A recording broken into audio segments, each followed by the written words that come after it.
Good morning all of you. आप लोगों को इससे प्रीवियस लेक्चर में टाइप्स ऑफ एंटीजन आपने पढ़ा। टाइप्स ऑफ एंटीजन में आपको ने basis of the immune response antigen का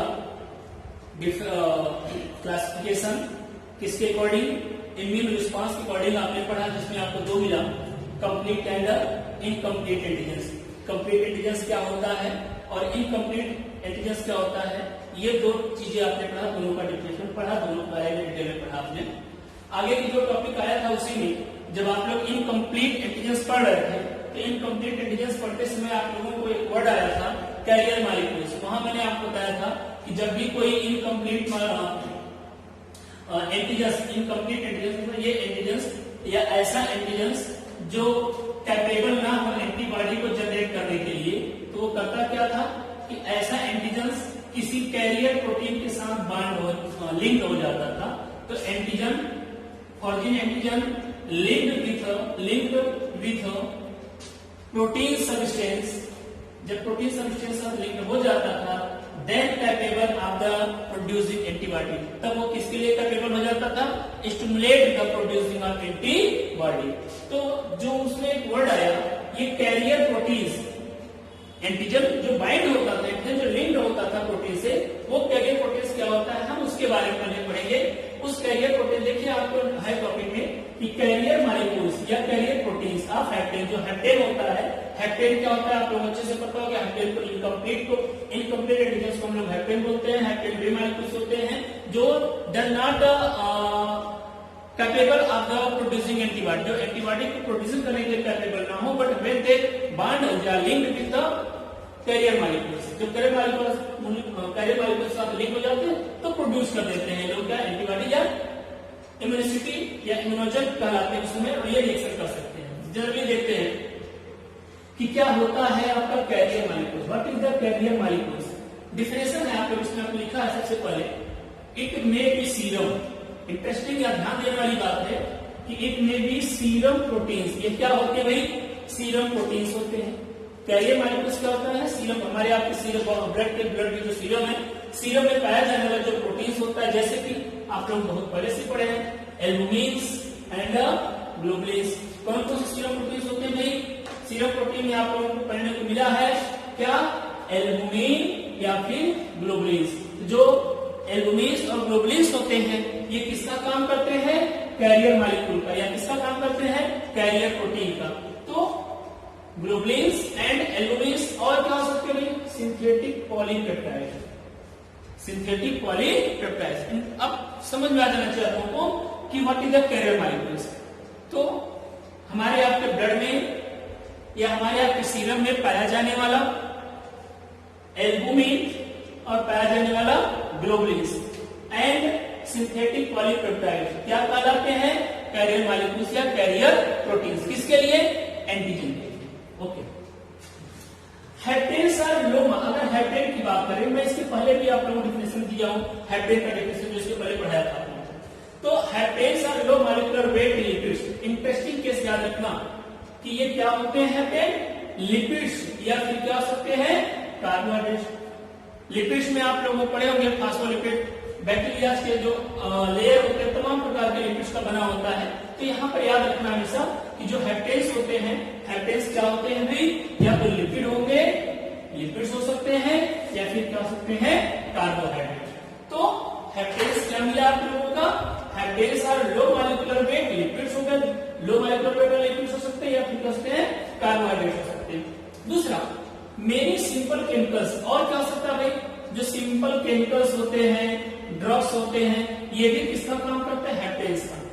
मतलब ये हुआ कि हम आप जो भी टैबलेट, जो भी दवाएं, जो भी मेडिसिन लेते हैं, जब मेडिसिन लेते हैं उसमें जो केमिकल्स होता है, वो केमिकल्स किसके रूप में काम करता है, हेप्टेन के रूप में। मतलब वो जैसे ही हमारे आपकी बॉडी में अंदर गया, वो हमारे आपके प्रोटीन से क्या हुआ, बाइंड हुआ, और बाइंड होने के बाद वो क्या जनरेट किया, एंटीबॉडी, स्टिमुलेटिंग एंटीबॉडी। याद रखना, जैसे मान लो हमने कोई एंटीबायोटिक टैबलेट लिया, एंटीबायोटिक चीजें लिया, अब वो किसके साथ रिएक्ट होंगे, हमारे आपके बॉडी में, हमारे आपके सीरम में पाए जाने वाले प्रोटीन से। क्योंकि ये जो ड्रग्स होते हैं ये किसके रूप में काम करते हैं, एंटीजन के रूप में। किसके रूप में, एंटीजन के रूप में। वो भी कौन से एंटीजन ग्रुप में? इनकम्प्लीट, ये इनकम्प्लीट की बात कर सकते हैं, इनकम्प्लीट एंटीजन ग्रुप में काम करते हैं, अभी हैप्टेन ग्रुप में काम करते हैं। जो ड्रग्स हमने लिया, जो एंटीजन, जो हमने केमिकल्स लिया, ये केमिकल्स किसका काम किया? हमारी आपकी बॉडी में हैप्टेन का। और हैप्टेन क्या एंटीबॉडीज को प्रोड्यूस कर सकता है या हैप्टेन क्या रिएक्शन कर सकता है? नो।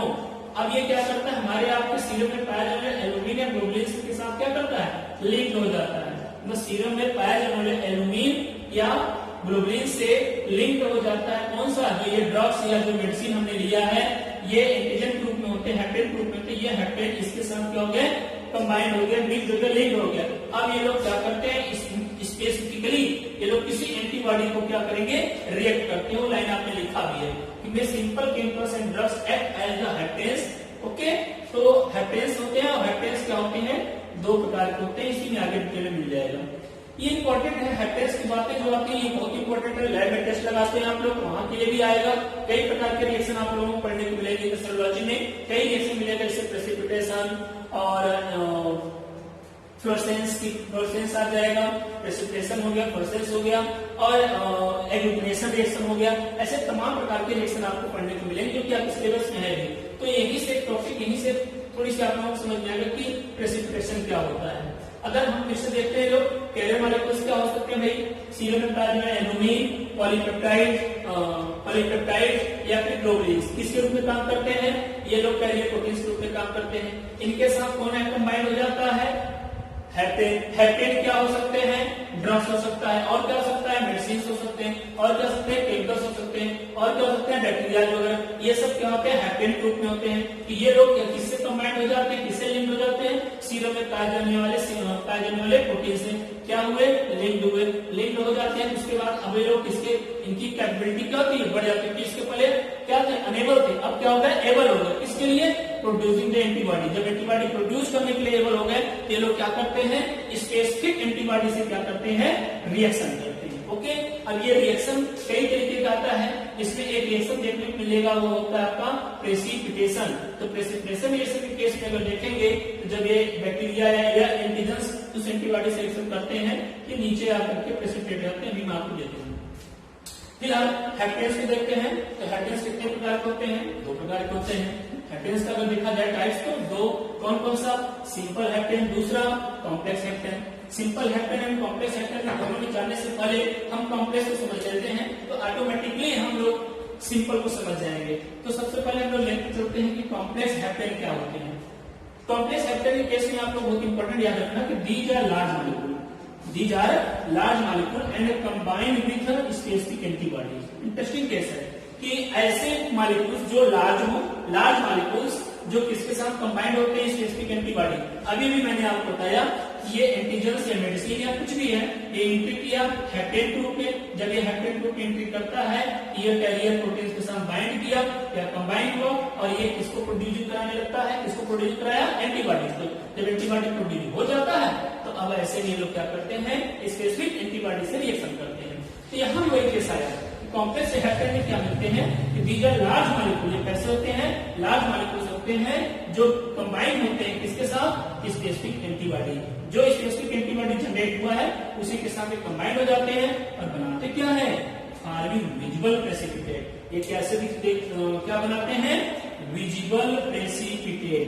विजिबल प्रेसिपिटेट जब आप लोग रिएक्शन देखेंगे प्रेसिपिटेशन का, अच्छा ठीक है बताते हैं। कॉम्प्लेक्स हैप्टेन्स अगर हम बात करते हैं कॉम्प्लेक्स हैप्टेन्स का, तो कॉम्प्लेक्स हैप्टेन्स क्या होते हैं? पॉलीवैलेंट होते हैं। इनका नेचर कैसा होता है? पॉलीवैलेंट में होते क्या है? ये लोग कई लोगों से एक से ज्यादा क्या करते हैं? कंबाइन, मतलब इनकी साइड, कंबाइनिंग साइड इनका ज्यादा होता है, या कंबाइन साइड या बाइंडिंग साइड में एक से ज्यादा होता है। इसकी वजह से अधिक एंटीबॉडी से क्या होते हैं? लोग बाइंड होते हैं। याद रखना हमेशा कॉम्प्लेक्स वाला कैसा होता है? आपका पॉलीवैलेंट होता है। अब इसमें एक वर्ड आया था आप लोगों का, विजुअल प्रेसिपिटेशन। तो प्रेसिपिटेशन का मतलब ये होता है कि जैसे सपोज दैट ये हमारा आपका ये कोई एक पॉट है, इसमें इलेक्ट्रोलाइट है, मान लो ये NaCl भरा पड़ा हुआ है, ये वाटर है, इसमें NaCl मिक्स है। अब हम इसमें कोई सब्सटेंस, कोई एंटीजन मिलाते हैं। सपोज दैट जो कहते हैं सॉल्युबल एंटीजेंस, मान लो ये सॉल्युबल एंटीजेंस है, इसमें प्रेजेंट है। और जैसे ये लोग एंटी स्पेसिफिक एंटीबॉडी जिनको मिलता है, स्पेसिफिक एंटीबॉडीज के मिलते ही ये लोग क्या करते हैं, नीचे यहां एक जगह इकट्ठे हो जाते हैं, जिसको आप लोग बोलते हैं इकट्ठा होना, प्रेसिपिटेट होना, अवक्षेप, हिंदी में अवक्षेप होना, ये हो जाते हैं। अब ये विजुअल होता है, ये कैसा होता है, विजुअल हो जाता है, और इसके पहले कैसा था, इनविजुअल था। तो यही होता है आपका प्रेसिपिटेशन। इसका यूज हमारे आपके लैब में ज्यादातर होता है। मैक्सिमम सीरोलॉजी के जो टेस्ट होते हैं, जैसे एलाइजा वगैरह के केसेस की बात आएगी, तमाम प्रकार के वहां पर रिएक्शन देखने को मिलेंगे। वे सब रिएक्शन कोई प्रेसिपिटेट करेगा तो कोई एग्लूटिनेशन करेगा। जैसे आप लोग ब्लड ग्रुपिंग करते हैं तो वहां पर भी एक केसेस आता है, एग्लूटिनेशन की बात आता है। आप लोग टेस्ट लगाते होंगे, जैसे कि टाइफाइड के लिए आप लोग विदाउट टेस्ट लगाते हैं, तो वहां पर भी देखेंगे तो उसमें भी आप लोगों का एग्लूटिनेशन पास जाता है। ये आपके सिलेबस में आगे है, प्रेसिपिटेशन, एग्लूटिनेशन, ये सब सारे रिएक्शन आपको पढ़ने हैं। तो फिलहाल अभी आपको समझ में आ जाएगा प्रेसिपिटेशन क्या होता है। प्रेसिपिटेशन मतलब when the invisible antigens and antibodies combine react with each other and उसके बाद क्या करते हैं हम, मेक द विजिबल सबस्टेंस, एक विजिबल प्रेसिपिटेशन बनता है। विजिबल एक पार्टिकल बनाए जो कैसा हो, विजुलाइज दिखता है, उसको हम लोग प्रेसिपिटेशन बोलते हैं। तो कॉम्प्लेक्स हाइड्रोजन समझ में आ गया, लार्ज मॉलिक्यूल होते हैं, ये स्पेसिफिक एंटीबॉडी से क्या करते हैं, कंबाइंड होते हैं, मिक्स होते हैं और क्या बनाते हैं, विजुअल प्रेसिपिटेशन रिएक्शन करते हैं, प्रेसिपिटेट बनाते हैं। दूसरा, ये कॉम्प्लेक्स हाइड्रोजन होते हैं, ये कैसे होते हैं, नेचर में पॉलीवैलेंट होते हैं। कैसा नेचर होता है इनका भाई, पॉलीवैलेंट इनका नेचर होता है। ओके, देखते हैं फिर से आगे। अगर हम देखेंगे नेक्स्ट हमें आपको मिलता है वो है सिंपल हेप्टेन। सिंपल हेप्टेन क्या होता है, इसमें आपने लिखा है these are low molecular weight. ये कैसे होते हैं, लो मॉलिक्यूलर वेट। ये कैसे होते हैं, लार्ज मॉलिक्यूलर वेट। लो molecular wait simple chemical substance क्या होते हैं, सिंपल केमिकल सब्सटेंस होते हैं जो कि they combine with specific antibody. ये किसके साथ कंबाइन करते हैं, स्पेसिफिक एंटीबॉडी से।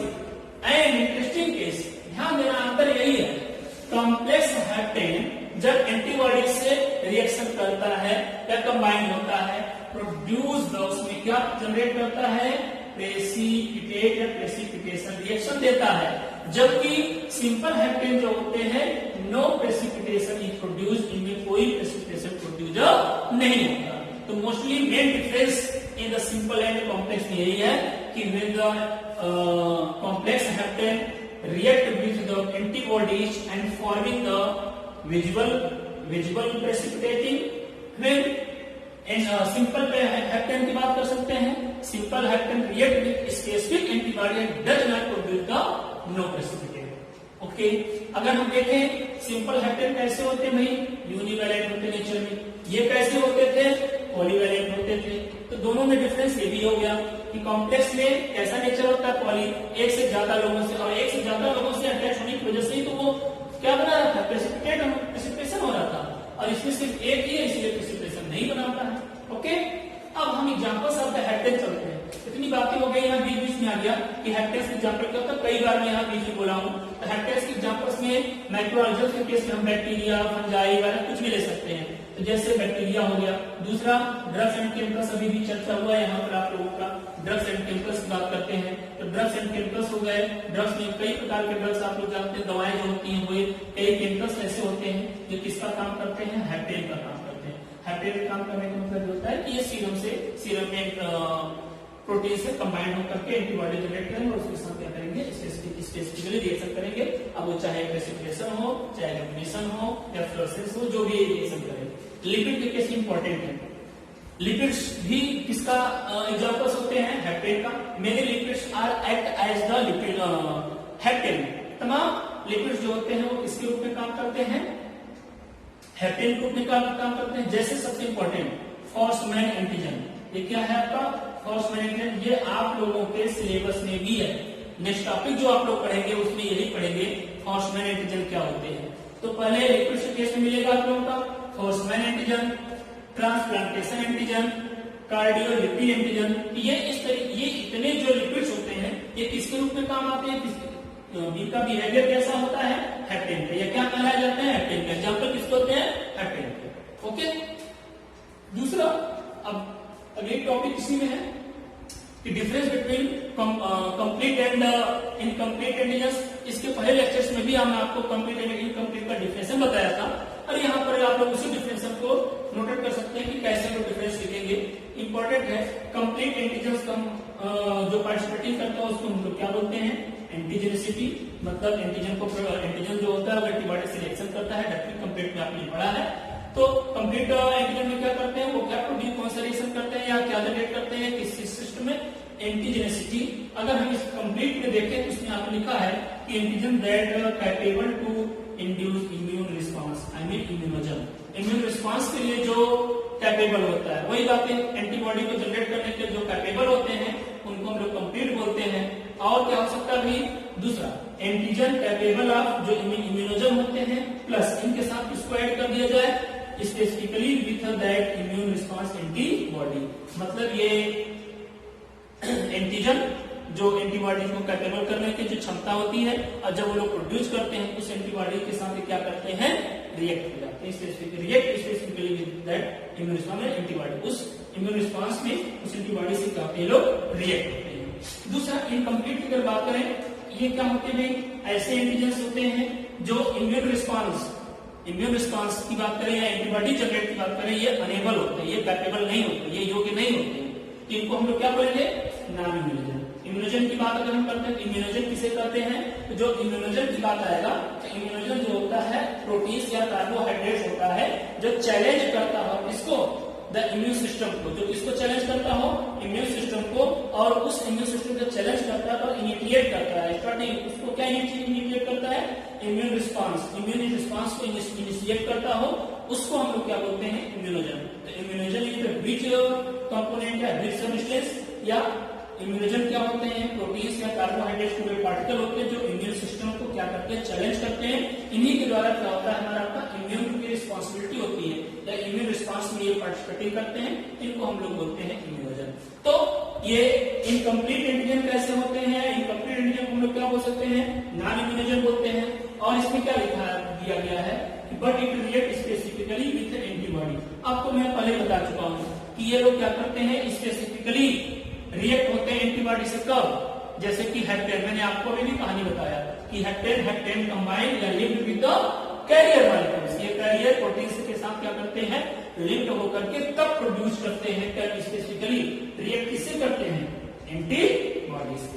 ओके, एक इसमें फॉर्म है आप लोगों का, उसको नोट कर सकते हैं, जैसे कि इसमें यह दिया गया है कि अगर हम बात करें हेप्टेन प्लस लार्ज मॉलिक्यूल, आप हेप्टेन ले लो और लार्ज मॉलिक्यूल। अब लार्ज मॉलिक्यूल कौन है, यहाँ पर मैंने आपको बताया था, देखो ये दीज आर लार्ज मॉलिक्यूल, मतलब हेप्टेन के साथ लार्ज मॉलिक्यूल ले लो। अब ये लार्ज मॉलिक्यूल में क्या हो सकते हैं, आपका कैरियर प्रोटीन्स हो सकते हैं, तो हेप्टेन्स के साथ कैरियर प्रोटीन्स को अगर ऐड कर दो तो क्या बन जाएगा, कंप्लीट एंटीजन। और जब कंप्लीट एंटीजन बन गया तो क्या करेगा, रिएक्शन विद द एंटीबॉडी या प्रोड्यूस कैपेबल, ये एबल हो जाएगा, कैपेबल हो जाएगा किसके प्रोड्यूस करने के लिए, एंटीबॉडी। और ये एंटीजन स्पेसिफिकली या स्पेसिफिक एंटीबॉडी से क्या करते हैं, लोग बाइंडिंग कर लेते हैं या रिएक्शन करते हैं, या इम्यून रिस्पांस को क्या करते हैं, लोग स्टिमुलेट करते हैं। सो इस तरीके से ये आप लोगों का टॉपिक हुआ। लास्ट में फिर से याद रखना कि ये हेप्टेन है, हेप्टेन के साथ हम लोग किसको ऐड कर दें, लार्ज मॉलिक्यूल्स। लार्ज मॉलिक्यूल्स के केस में हमने किसको बताया है आपको, कॉम्प्लेक्स, लार्ज मॉलिक्यूल्स हमने किसको बताया आप लोगों को, कॉम्प्लेक्स हेप्टेन की बात कर लिया। अब लार्ज मॉलिक्यूल्स के केस में हम लोग क्या ले सकते हैं, जैसे कि स्पेसिफिक एंटीबॉडी जो बनाते हैं, ये पॉलीवेलेंट वाले नेचुरल को, उनको सब लार्ज मॉलिक्यूल्स को ऐड कर दो तो कन्वर्टिंग हो जाएगा इसमें आपका कंप्लीट एंटीजन। यहाँ पर क्या हो जाएगा आपका, carrier molecules, hapten plus carrier molecules. अगर हम बात करते हैं तो ये लोग क्या हो जाएंगे, आप लोगों का ये कंप्लीट एंटीजन बनाएगा, और ये कंप्लीट एंटीजन किसको पार्टिसिपेट करेगा, एंटीबॉडी को रिएक्शन में। इस तरीके से आप लोगों का एक टॉपिक समाप्त हुआ। अगेन इसके बाद की जो टॉपिक मिलेगा आप लोगों को वो मिलेगा, इसमें मैंने आपको एक जगह बताया था फोर्समैन, ये फोर्समैन एंटीजन, ये नेक्स्ट टॉपिक आप लोगों को नेक्स्ट लेक्चर में मिलेगा। So thanks all of you.